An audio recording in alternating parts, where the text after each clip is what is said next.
Banyak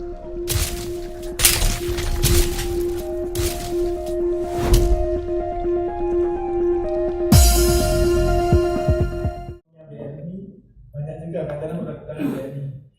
Nah, dengan toko desa di sini, Pak, dengan masyarakat yang berinvestasi 5 juta tadi, setiap bulan itu kami bagi hasil, Pak. Bagi hasil sesuai omset antara 6 sampai 15%. Kalau keuntungan bersih kami bagus, kami bisa sempat di saat lebaran itu kita rekornya dalam waktu 10 hari omset kita 1 miliar, Pak, dari wisata, dari kunjungan saat orang mudik lebaran dan sebagainya. Nah, dari situ kita untuk sistem bagi hasilnya itu kita pakai kartu laku pandainya BNI. Nah, kartu ini hanya bisa digeserkan di toko desa kami, tidak bisa digunakan di market yang di sebelah sana. Karena apa? Tujuan kami dana dari warga masyarakat kami gunakan sebagai modal untuk usaha.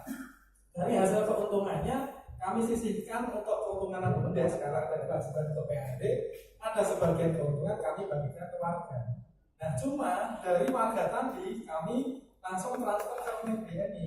Ini edukasinya banyak, Pak. Di satu sisi kita mengedukasi masyarakat untuk transaksi non tunai. Jadi cukup pakai kartu, nah kami gaul, Pak, bah pakai susun, pakai NTL. Nah, artinya apa? Mengedukasi masyarakat untuk transaksi secara non tunai. Nah, dan itu bisa digeserkan ke desa untuk belanja beras, belanja minyak, belanja gula dan sebagainya.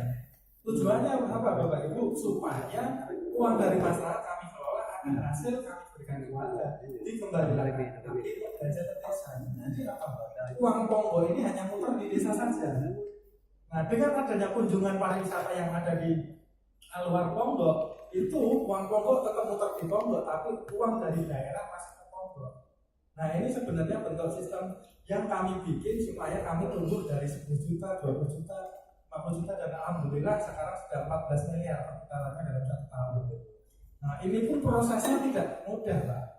Untuk mengedukasi masyarakat seperti ini ya gak gampang juga, tapi dengan kita komitmen sudah punya bisnis plan yang jelas, kita sosialisasikan, ini kita faktanya bisa.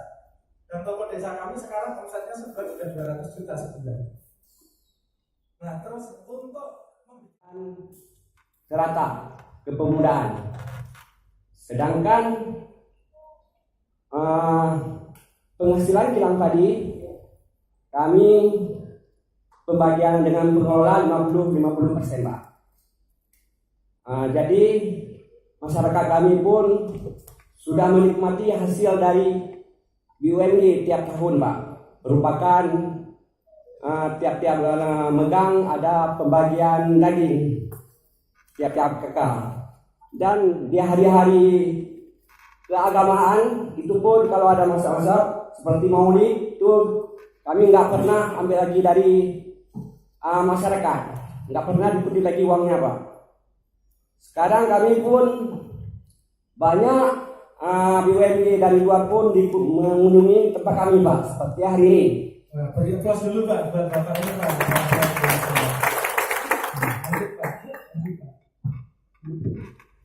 Jadi, Pak, PAG kami 2017 sudah mencapai 76.060.000, Pak. Mungkin ini dulu, mungkin nanti ada pertanyaan dari Bapak. Terima kasih, Pak. Ini pertama dulu karena sudah berdiri dengan Pak Asisten. Nah, saya ini potensinya banyak. Tapi mohon maaf, yang beredar di luar sana itu kabar-kabar yang kurang baik, Pak. Saya pertama kali ditelepon BNI dari Jakarta, Mas, Kak Aceh ya? Yang tanya, saya jawab apa? Aman nggak, Pak? Benar, Pak. Benar, karena yang ada di Jawa infonya kurang aman dan sebagainya. Tapi begitu saya sini, luar biasa, Pak. Sangat ramah orang-orang Aceh. Artinya ternyata dengan keramah-tamahan ini sebenarnya berbeda dengan yang ada di sebelah sana. Nah, ini sebenarnya bentuk potensi. Karena apa? Orang mau berbicara aman itu penting. Nah, dari potensi di atas yang ada di pantai, ada di gunung. Kenapa, Pak? Sekarang suka foto cepet, pantainya ada tulisannya apa? Diunggah di Instagram, pasti dicari, Pak. Di sini udah muncul belum? Nah, ini yang perlu kita unggah bersama. kerja bersama.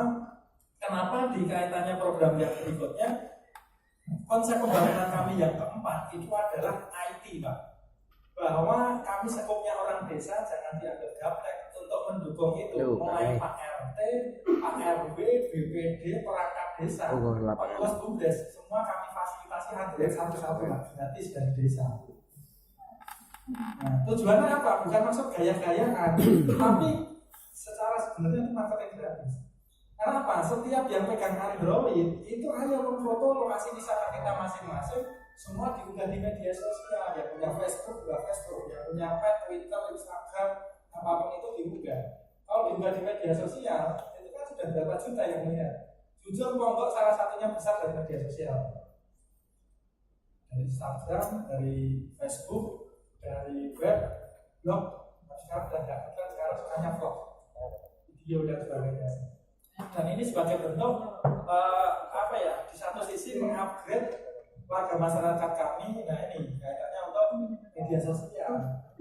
Nah sekarang itu memang zamannya kayak gitu. Cobalah nanti makanannya, tempatnya itu di Aceh ini luar biasa kekayaannya. Nah, wisata di situ terbagi ada 4, Pak. Wisata objek itu berupa alam dan sebagainya. Di sini kami lihat wisata religi ada, wisata histori ya, terus story. Tsunami dan segala macam itu juga potensi, Pak. Terus yang berikutnya wisata kuliner. Nah, karena apa? Orang berwisata selain tempat pasti nanya, makanya yang enak apa di sini? Sudah digarap belum tempat-tempat wisata? Terus yang kelima, tadi lupanya, oleh-oleh di sini apa? Nah ini sebenarnya sebagai wadah untuk pemberdayaan UMKM. Kalau tidak udah ke Aceh, ada tempengan yang di bawah yang sudah terkenal memang kopi. Nah selain kopi apa? Sebagainya. Ini sebenarnya bentuk kaos. Kaos ini jangan sampai kaos-kaos merchandise di kita itu diberdayakan dari luar. Ayo kita sendiri disebut desa yang memberdayakan. Nah ini Pak, kita mencetak tadi ya. Kami dulu karena belum begitu paham, jadi kayak surat berharganya gini. Orang naruh 5 juta ke kami, pulang membawa seperti ini. Dan dalam bentuk lembar saham ini sebenarnya bukan saham, investasi sebenarnya kan. Kemudian di situ nanti saat ini pulang membawa ini, saat mereka ingin modal usaha cukup menjaminkan ini sehingga usaha simpan pinjam kita sebagai tergulir di sana untuk pembuatan mikro. Tadi UMKM bikin makanan tadi itu dari sini modalnya. Jadi benar-benar kami memberdayakan yang ada di kami desa Ponggok, dan alhamdulillah hampir seluruh kakak sudah mulai berinvestasi kecuali anak-anak kan belum punya. Artinya sebagai bentuk pemberdayaan kita kemandirian di seluruh desa. Sebenarnya kita tidak ada desa tidak ada masalah kalau setiap kakak kita mau gotong royong. Kami mengambil cerita menarik yang ada di Bangladesh. Ada yang namanya M. Yusuf, silahkan nanti saja di Google. Di sana itu mengawali patungan seluruh warganya untuk memberi sahamnya Sinten. Nanti silakan dibuka, Pak. Itu konsep seperti itu yang kami awal gunakan. Kita patungan, kita nggak kata 5 juta, ada 700 kakak. Itu kami ada 2,5 miliar.